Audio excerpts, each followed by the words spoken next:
அன்பே சாய் பதிவை ஒரு காலத்தில் நான் கேட்டேன். இப்போ நான் கேட்கலையே அப்படின்னா நிச்சயமாக இந்த பதிவை கேளுங்க. ஒரு அதிர்ச்சி உண்மை இதில் வெளிப்படும். உங்கள் வீட்டில் ஒரு பெரிய அழுக்கு இருக்குது.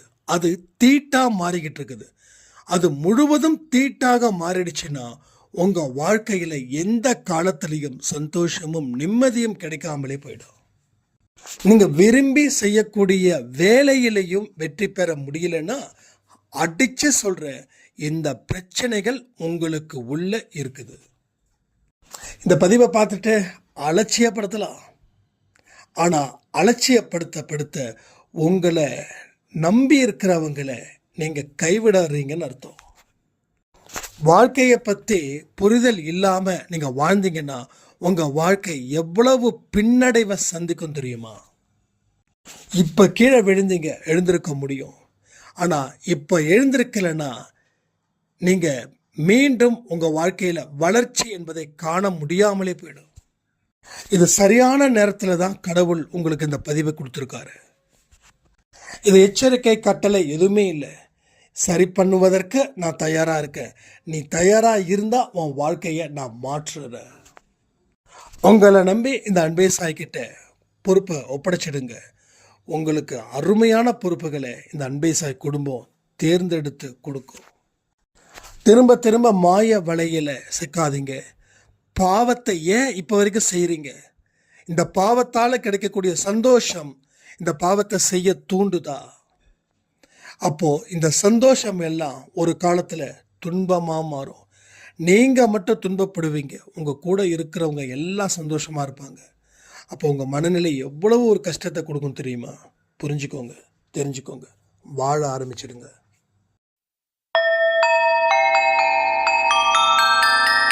ஓம் சாயிரா சாயிரா, ஓம் சாயிரா சாயிரா, ஓம் சாயிரா சாயிரா, அன்பே சாயிரா, பேரன்பே சாயிரா, அகிலம் தளிக்க ஆத்மா விழிக்க அனுதினம் சாயிரா, எங்கள் அன்பே சாயிரா.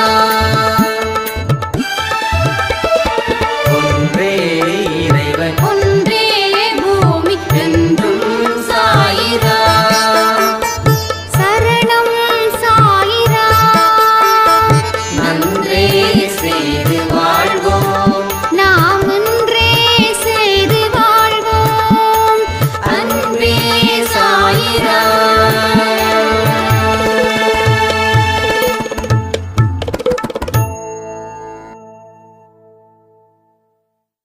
சாய்ராம். என் உயிரின் உயிரானவர்களே, இந்த பதிவு மிக முக்கியமான ஒரு பதிவுங்க.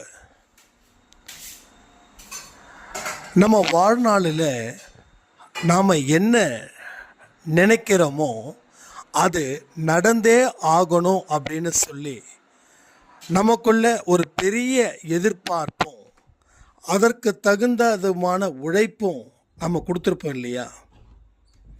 அது நிறைவேறலைன்னா நம்ம மனசு எவ்வளவு கஷ்டப்படுது, எவ்வளவு சங்கடப்படுது அப்படின்றதையும் நம்ம தெரிஞ்சுக்கிறோம் இல்லையா?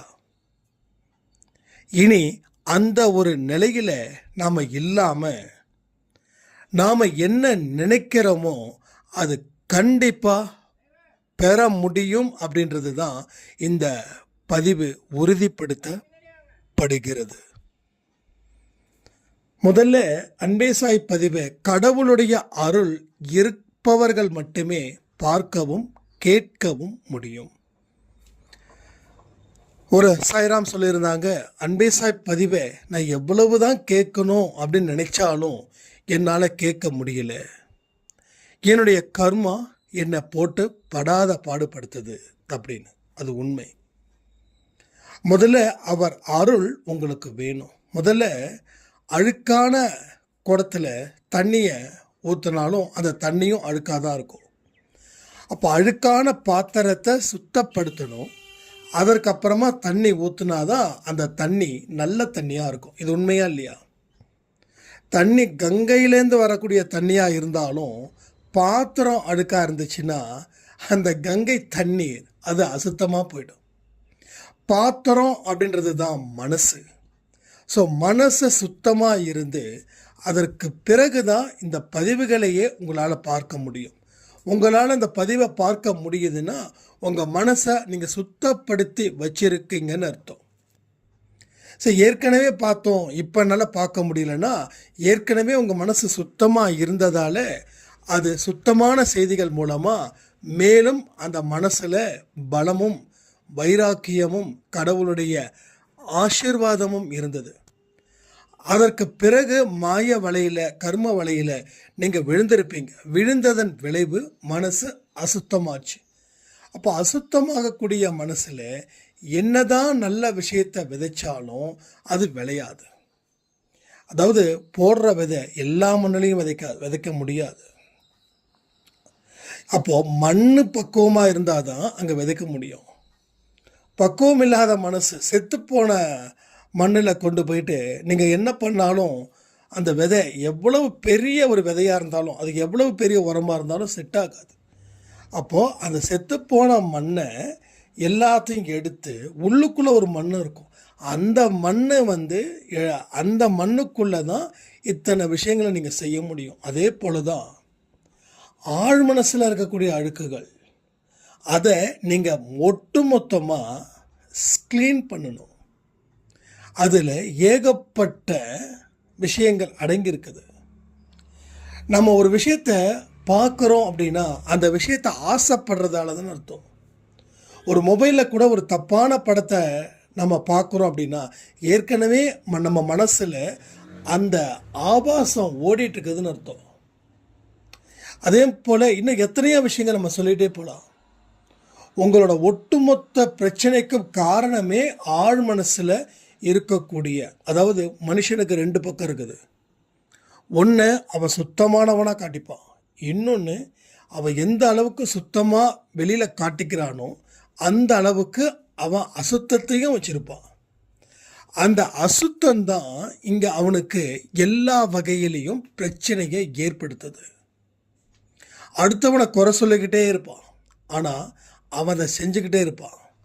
நல்லா கவனித்து பார்த்தீங்கன்னா நாம் ஒருத்தவனை குறை சொல்கிறோன்னு வச்சுக்கோங்களேன், அந்த குறையை நம்ம செய்கிறதால தான் அவனை பார்த்து நம்ம குறை சொல்லுறோம். அந்த குறையிலேருந்து தப்பிக்க ஸ்கூலில் பசங்க 2 பசங்க வச்சுக்கோங்க. ஒரு பையன் திருடிட்டான். எங்கே திருட்டு தன் மீது வந்துடக்கூடாதுன்றதுக்காக இன்னொரு பையன் மேலே அந்த திருட்டை சுமத்துவான். இன்னொரு பையன் முழிப்பான், நம்ம திருடவே இல்லையே அவன் இப்படி சுமத்துறான்னு. அப்போது அவன் எந்த ஆதாரத்தோட சுமத்துனான் அப்படின்னா தான் எடுக்கலை அப்படின்ற தான் எடுத்ததை வச்சு தான் அவன் இன்னொருத்த மேலே பழியை தூக்கி போடுறான். ஒருவேளை பழியை தூக்கி போடலை அப்படின்னா இவன் மாட்டிப்பான். ஸோ தன் மீது அந்த கவனத்தை வரக்கூடாதுன்றதுக்காக பிற மீது அதை திணிக்க வேண்டியது. இது நம்ம நிறைய பேரை பார்க்குறோம். அப்படியே பெரிய தத்துவ ஞானிகள் மாதிரி பேசுவாங்க, ஆனால் உள்ளுக்குள்ளே ஏகப்பட்ட அழுக்கும் அசுத்தமும். அதாவது ஒரு அசுத்தமான பகுதியை நம்ம தாண்டும் போது எப்படி இருக்கும், மூக்கை பொத்திக்கிறோம் இல்லையா? ஏன்? நாற்றம், துர்நாற்றம். அந்த துர்நாற்றத்தை விட லட்சம் கோடி டன்னு நம்ம மனசுக்குள்ள மறுபக்கத்தில் இருக்குது. அந்த மறுபக்கத்தை எந்த அளவுக்கு சுத்தமாக வச்சுருக்கீங்களோ அப்போ தான் உங்கள் வாழ்க்கையில் நீங்கள் கேட்கக்கூடிய செய்திகள், அதாவது அன்பே சாயில கேட்கக்கூடிய செய்திகள், பெறக்கூடிய செய்திகள், இது உங்கள் வாழ்க்கைக்கு ஏறு முனையாக அமைத்து கொடுக்கும். இல்லைன்னா நீங்கள் என்னதான் கேட்டாலும் நான் சொன்னது போல தான் பழைய பாத்திரத்தில் எவ்வளவு தண்ணியை ஊற்றினாலும் தண்ணி கெட்டு போயிடுதுன்னு நினைப்போம். ஏன்னா அழுக்கு, அந்த அழுக்கை முதல்ல கலைக்கணும். அதை முதல்ல கழிச்சிடுங்க. இங்கே எல்லாருக்குமே மறுபக்கம் இருக்கும், ஆனால் நீங்கள் முடிவு பண்ணுங்கள். நீங்கள் இதை கமெண்ட்டில் சொல்ல வேண்டாம், நீங்கள் இன்றைக்கி சிந்திச்சு பாருங்கள். சாய்ப்பா முன்னாடி நில்லுங்க. நான் உண்மையிலேயே வெளியில் எப்படி நல்லவனாக காட்டுறனோ அப்படி தான் உள்ளுக்குள்ளேயும் நான் நல்லவனாக இருக்கேனா? நான் பொறாமப்படுறேனா? நான் கோவப்படுறேனா? பிறரை மன்னிக்கக்கூடிய இடத்துல நான் இருக்கிறேன்னா? சிலரை மன்னிச்சிட்டேன் அப்படின்னு சொன்னாலும் உள்ளுக்குள்ளே அவங்க மேலே எனக்கு எந்த கோபமும் இல்லையா? இதையெல்லாம் நீங்கள் சிந்திச்சு பார்த்தா தான் அழுக்கு உள்ளே இருக்குதுன்னு தெரியும். அந்த அழுக்கை கழுவணும்னு ஒரு புத்தி வரும். அப்போ அதை கழுவ முயற்சி பண்ணும்போது இந்த பக்கம் வாழ்க்கையில் ஒரு வெளிச்சத்தை கடவுள் உங்களுக்கு ஏற்படுத்துவார். புரியுதா? ஸோ என்னுடைய மனசுலையும் அந்த அழுக்கு இருந்துச்சு. எல்லாருக்கும் இருக்கும் ஒரு ஸ்டேஜில், யாருக்குமே இல்லைன்னு சொல்லிடவே முடியாது. ஏன்னா அழுக்கு இருந்தால் அழுக்கு இல்லைன்னா அவங்க பிறந்திருக்க முடியாது. அழுக்கு இருக்கிறதால தான் இந்த பிறப்பு. அதாவது அழுக்குன்றத பாவம்னு சொல்கிறேன். புரியுதா உங்களுக்கு? பாவம் செஞ்சதால தான் இங்கே நீங்களும் நானும் பிறந்திருக்கோம். நான் பாவமே செய்யலைன்னு நான் சொன்னேன்னா நீங்கள் நம்பாதீங்க. ஏன்னா பாவம் செய்யலைன்னா நான் ஏன் பிறக்கணும்? இதை வச்சு நீங்கள் ஈஸியாக கண்டுபிடிச்சிடலாம். இதை வச்சு பிறர் உங்ககிட்ட காது குத்துறாங்களா இல்லை மொட்டை அடித்து சந்தனம் பூசுகிறாங்களான்றது கண்டுபிடிச்சிடலாம். சில பேர் உங்ககிட்ட சொல்லுவாங்க, நான் யாருக்கும் எந்த விதமான கஷ்டத்தையும் துன்பத்தையும் கொடுத்ததே இல்லைங்க அப்படின்வாங்க. ஆனால் அவங்க வீட்டில் அவங்க யாரையாவது அடிமைப்படுத்தி அதன் மூலமாக சுகத்தை காண்பவர்களாக இருப்பார்கள். பர்டிகுலராக ஒரு அம்மா 60-62 வயசு, நம்ம அன்பே சாய் குடும்பத்தில் தான் இருக்காங்க. அந்த அம்மா என்கிட்ட சொல்லக்கூடிய வார்த்தைகள்லாம் பார்த்திங்கன்னா தேன் போல் இருக்கும். நான் எல்லாம் யாருக்கும் எந்த துரோகமும் பண்ணலப்பா, அப்படிப்பா இப்படிப்பா. ஆனால் அவங்க மருமகளும் நம்ம அன்பே சாய் குடும்பத்தில் தான் இருப்பாங்க. இந்த அம்மா கண்ணில் அழுகாமல் நான் யாருக்கும் எந்த துரோகமும் பண்ணலன்னு சொல்லுவாங்க. ஆனால் அவங்க மருமக பொண்ணு அழுதுகிட்டே என்கிட்ட பதிவை சொல்லுவாங்க, என்னால் முடியலண்ணா, எவ்வளோ நாள் தானே இப்படி நான் இருக்க முடியும்? என்னுடைய கணவர்கிட்ட நான் சிரித்து பேசிட்டேன் அப்படின்னா எங்கள் மாமியாருக்கு என்னதான் பிரச்சனைன்னு தெரியாது.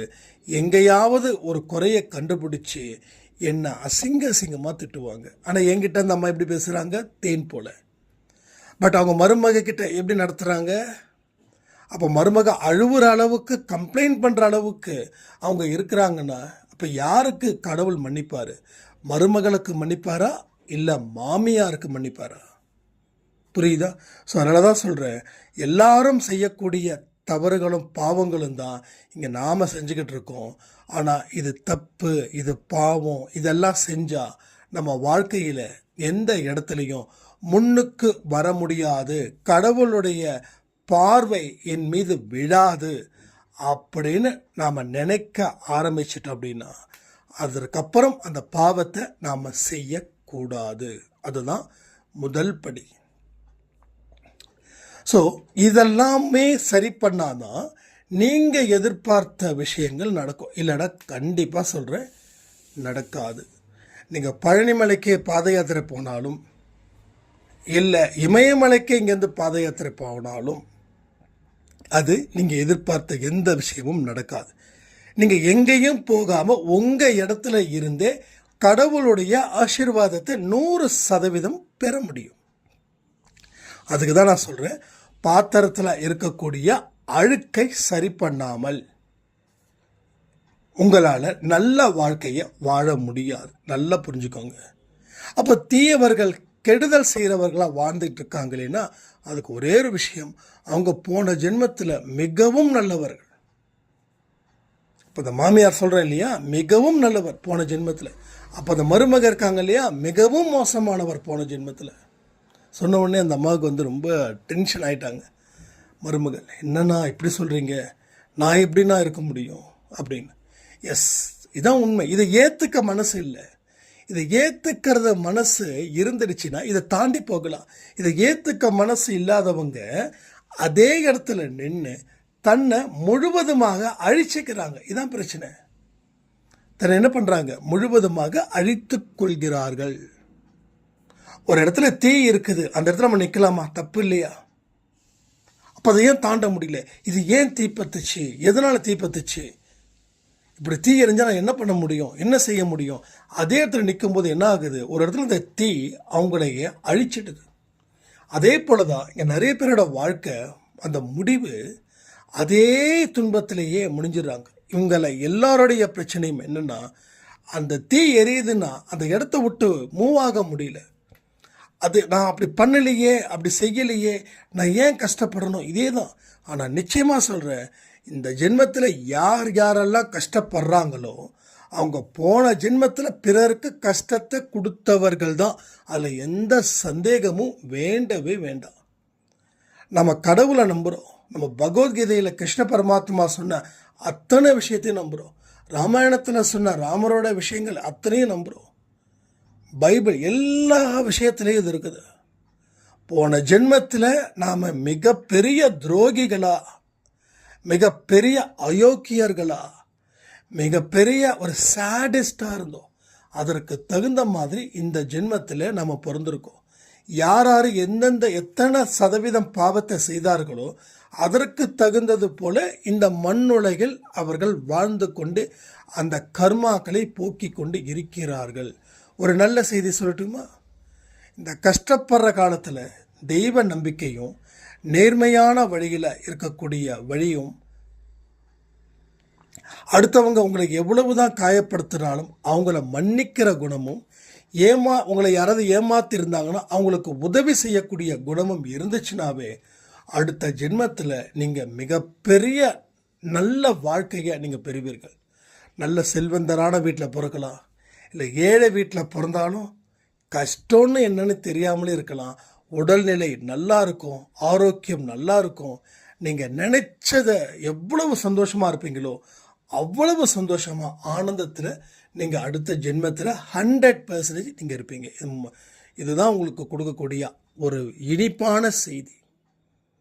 ஸோ ஓப்பனாக சொல்லணும்னா, இன்றைக்கி நான் கஷ்டப்படுறேன், ஆனால் நாளைக்கு இந்த நேரத்தில் நான் அவ்வளவு சந்தோஷமாக இருப்பேன். நாளைன்றது அடுத்த ஜென்மத்தை சொல்கிறேன். சரி, அப்போ இந்த ஜென்மத்தில் இதே கஷ்டம்தான் நான் அடையணுமா? இதில் எனக்கு மாற்று பாதையே இல்லையா?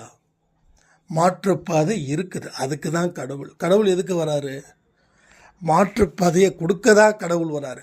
உங்கள் பாதையிலே நீங்கள் போகணுன்னா எதுக்கு கோயிலெல்லாம் இடித்து தள்ளிடலாமே. அந்த இடத்துல ஒரு ஸ்கூல் கட்டலாம், இல்லை ஏதாவது ஷாப்பிங் காம்ப்ளெக்ஸ் கட்டலாமே. இப்போ கடவுள் எதுக்கு இருக்காருன்னா, மாற்றுப்பாதையில் நீ செல்ல வேண்டும். மாற்றுப்பாதையில் செல்லும்போது கடவுளோட துணை இருக்க வேண்டும். கடவுளோட அருள், கடவுளோட போதனை, கடவுளோட செய்தி எல்லாமே இருக்கணும். ஆன்மீக சொற்பொழிவுகள் எதுக்காக? ஆறுதலுக்காகவா? இல்லை, சிந்திக்க வைக்கிறதுக்காக. நாம் என்ன பண்ணுறோம்? போனால் ஆறுதலாக பேசுவாங்க, கேட்டு வரலாம். இது சத்தியமாக பைத்தியக்காரத்தனம். அப்படி கிடையாது. நமக்கு என்ன செய்தி வரப்போகுதுன்னு சொல்லி அந்த உற்சாகத்தோட அந்த ஆன்மீக சொற்பொழிவு நீங்கள் கேட்கணும். அன்பே சாயும் சரி, இல்லை வேறு எந்த ஆன்மீக சொற்பொழிவாக கூட இருக்கட்டும், கடவுளோட செய்திகள் எங்கே இருக்குதோ அங்கே முதல் இடத்துல நீங்கள் உற்சாகமான மனநிலையில் உட்காரணும். நீங்கள் எந்த மனநிலையில் உட்கார்ந்து கேட்குறீங்களோ அந்த மனநிலையில் தான் உங்கள் வாழ்க்கை மாறும். நிம்மதியை தேடி நீங்கள் கேட்டிங்கன்னா நிம்மதி கிடைக்கும். வெற்றியை மனசில் வச்சுக்கிட்டு, உற்சாகத்தை மனசில் வச்சுக்கிட்டு கேட்டிங்கன்னா உற்சாகமும் வெற்றியும் உங்களுக்கு கிடைக்கும். உங்கள் ஆப்ஷன் தான். உங்களுக்கு ஏன்ற ஒரு ஆப்ஷன் நிம்மதி, பீன்ற ஆப்ஷன் வெற்றி. உங்களுக்கு நிம்மதி வேணுமா, வெற்றி வேணுமா? என்னுடைய லாஜிக் நான் சொல்லவா? நான் தெளிவாக சொல்லவா? இப்போ தேவை நிம்மதி கிடையாது. இப்போ தேவை இது எல்லாருக்கும் சொல்ல முடியாது, முக்காவாசி பேருக்கு சொல்கிறேன். இப்போ உங்களுக்கு தேவை நிம்மதி இல்லை. என்ன தேவை தெரியுமா? வெற்றி தேவை.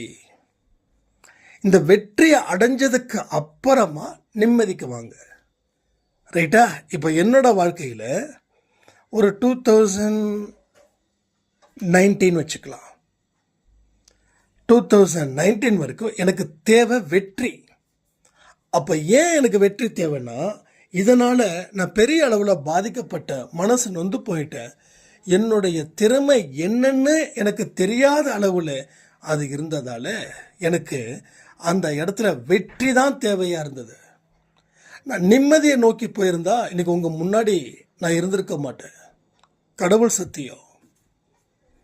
அப்போ யாருக்கு என்ன தேவையோ அந்த மனநிலையில் அன்பே சாய் பதிவை கேளுங்க. அப்போது வெற்றி தேவை. அந்த வெற்றி தான் எனக்கு ஒரு பெரிய சந்தோஷத்தை கொடுத்தது. அப்போது என்னோட சொந்தமும் சரி, என் நண்பர்கள் கூட்டமும் சரி, தெரிஞ்சவங்களும் சரி என்னை கேவலப்படுத்துனாங்க. அந்த 2019க்கு முன்னாடி வரைக்கும் இவெல்லாம் வேஸ்ட்டு, இவெல்லாம் முடிஞ்சிட்டான், இவெல்லாம் வெறும் வாய் சொல்லுதான், இவெல்லாம் சும்மா ஒரு வெடிக்காத ஒரு பட்டாசு, நீ எல்லாம் ஏன் வாடுற? என்னை ஒருத்தர் நேருக்கு நிறைய கேட்டார், நீ எல்லாம் எதுக்குப்பா வாழ்ந்துட்டுருக்க அப்படின்னாரு. ஸோ அந்த இடத்துல எனக்கு நிம்மதி தேவையில்லை, எனக்கு தேவை வெற்றி. ஏன்னா இதை கேட்டவனே வாழும்போது நான் வாழக்கூடாதா அப்படின்னு அந்த ஒரு வைராக்கியம், அந்த ஒரு எரிச்சல், அந்த ஒரு கோபம் எதுக்கு? நாம் அவன் மேலே இல்லை, ஏன் மேலே. நான் இப்படி தோத்துட்டு நிற்கிறேனே, தோத்தவனை தானே அந்த கண்டவெல்லாம் பேசிகிட்டு இருக்கான். கரெக்டு தானே? நம்ம அப்பா பேசுனா ஓகே, நம்ம அம்மா பேசுனா ஓகே, நம்ம கூட பிறந்தவங்க பேசுனா ஓகே. ஆனால் கண்டவன் பேசுனா ஏற்றுக்க முடியுமா? ஏற்றுக்க முடியுமா? நம்ம இப்போ ஸ்பிரிச்சுவலே இல்லை. இப்போ கண்டவன் பேசுனாலும் கண்டாதவன் பேசுகிறாலும் நாம் சிரிச்ச முகத்தோட போகிறது நல்லது. ஏன்னா ஓகே, நீ பேசுறியா பேசு, என் பாவத்தை நீ விலை கொடுத்து வாண்டடா நீ வாங்கிக்க முயற்சி பண்ணும்போது நான் எதுக்குப்பா கஷ்டப்படணும்? நீ பேசு, நிறைய பேசு, எவ்வளோ வேணாலும் பேசு. என்னை திட்டியா திட்டு, என்னை அடிக்கணுமா அடி, என் மேலே துப்புணுமா துப்பு. சூடு சொரண மானம் எதுவும் இல்லை அப்படின்னு நீ நினைக்கிற. ஆனால் ஒரு வெற்றிக்கான வாசல் நீ எனக்கு திட்ட திட்ட திறந்துக்கிட்டே இருக்குது. என்னுடைய தோல்வியெல்லாம் உங்ககிட்ட வரும், உன்னுடைய வெற்றியெல்லாம் என்கிட்ட வரும். இது உண்மை. இது நான் பொய் சொல்லலை, சும்மா ஒரு ஜாலியாக பேசலை. இது எல்லாமே உண்மை. அவன் சொல்கிறத நான் ஏற்றுக்கிட்டா அது எனக்கு பாதிப்பு, அவன் என்ன சொன்னாலும் நான் ஏற்றுக்கலைன்னா அது அவனுக்கு பாதிப்பு. இங்கே யாருக்காவது ஒருத்தங்களுக்கு லாபம் கிடைக்கும், யாருக்காவது ஒருத்தங்களுக்கு நஷ்டம் கிடைக்கும் இல்லையா? அப்போது நான் நஷ்டத்தையே விரும்பாதவன், நான் இதை தான் லாபத்தை மட்டும் பார்க்குறேன். அதனால தான் யார் என்ன சொன்னாலும் அதை பற்றி நான் எந்த கேள்விகளையும் நான் கேட்குறதே இல்லை, பதில் சொல்கிறதும் இல்லை. ஸோ நிறைய விஷயங்கள் நடந்திருக்கு, ஏகப்பட்ட விஷயங்கள் நடந்திருக்கு. நம்மளை வாண்டடாக கேவலப்படுத்தணும் அப்படின்னு நினைக்கிறவங்க ஜாஸ்தி. சரி, கேவலப்படுத்தணுமா? படுத்திக்கோ, எனக்கு என்ன பிரச்சனை? நீ கேவலப்படுத்த நான் லாபம் அடைஞ்சிக்கிட்டே போகிறேன், நீ என்னை கேவலப்படுத்த நீ நஷ்டம் அடைஞ்சிக்கிட்டே போகிற. ஓ மேலே தான் எனக்கு பரிதாபம் தவிர என் மேலே பரிதாபம் இல்லை. இது எப்போ வந்தது? அந்த வெற்றி அடைஞ்சதுக்கப்புறம் அந்த பக்குவம். வெற்றி அடையிறதுக்கு முன்னாடி அந்த பக்குவம் வராது, வெற்றி அடைஞ்சதற்கப்புறம் வர பக்குவம் தான் பெஸ்ட்டான பக்குவம். இல்லைன்னா நாங்கள் எனக்கு தோல்வியில் இருக்கும்போது அவமானப்படு, நல்லது நல்லது நல்லது அப்படின்னா நீ நல்லது தான் அவமானப்படுறது. ஆனால் வெற்றி பக்கம் நீ திரும்பாமல் இருக்கியே. நம்ம என்ன சொல்கிறோம்? முயற்சி பண்ணுங்கன்ற, நீ முயற்சி பண்ணவே இல்லையே. முயற்சி பண்ணுறதுலன்னா நீ அவமானம் தான் படுவேன்.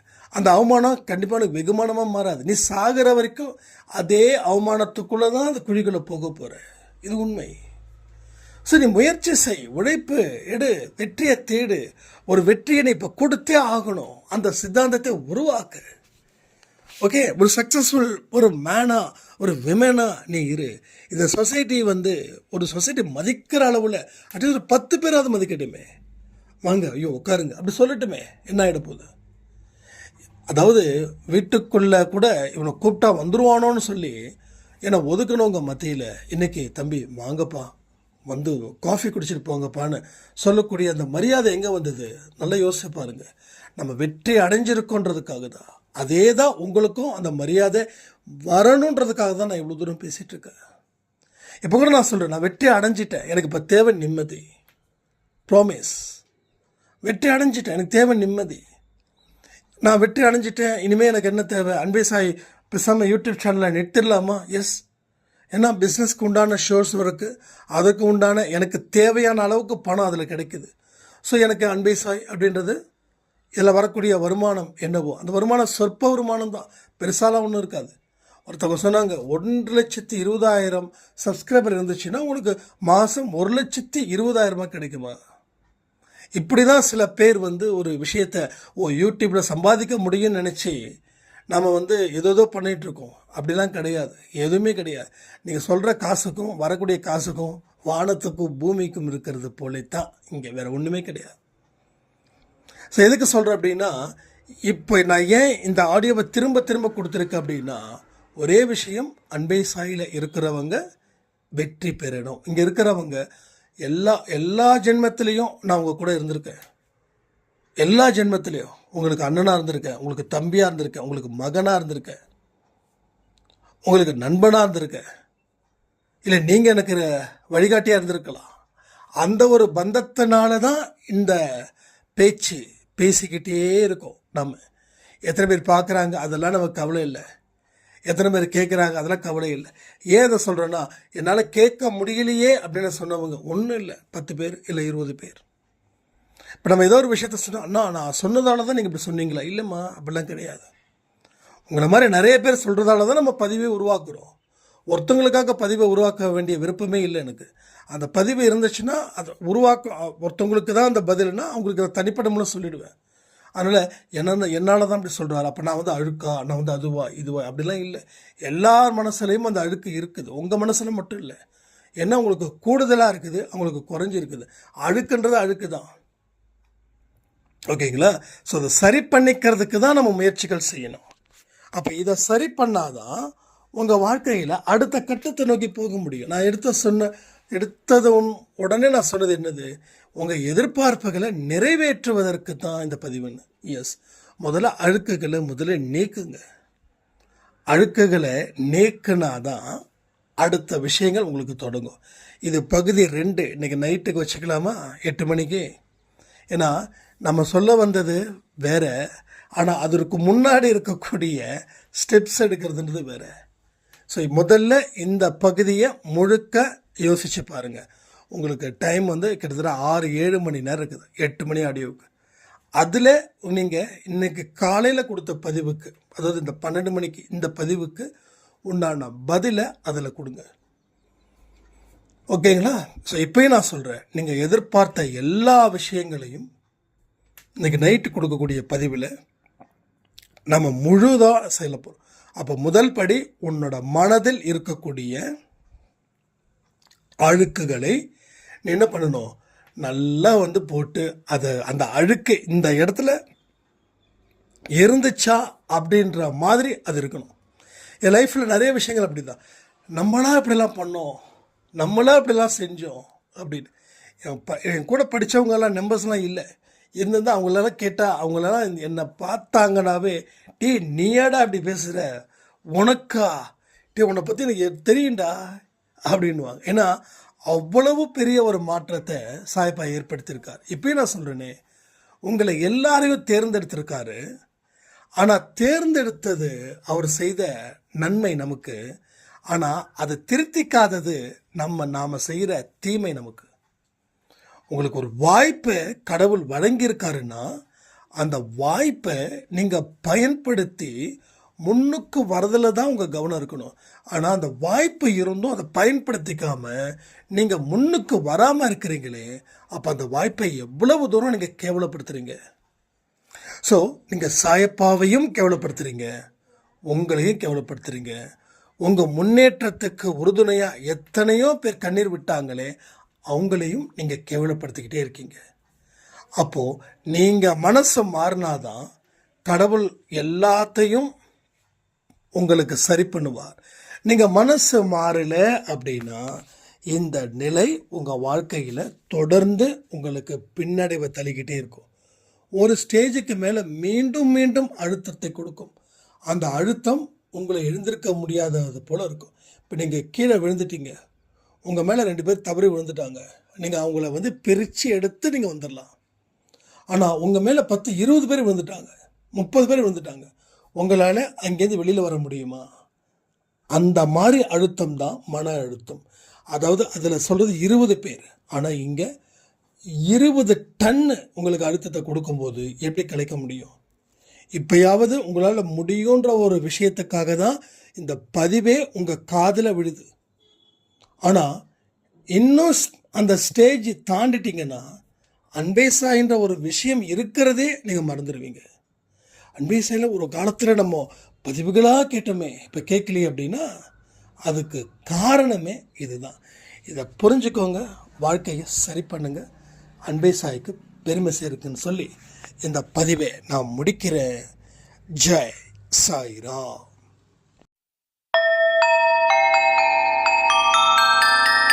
ஓம் சாயிரா, சாயிரா, ஓம் சாயிரா.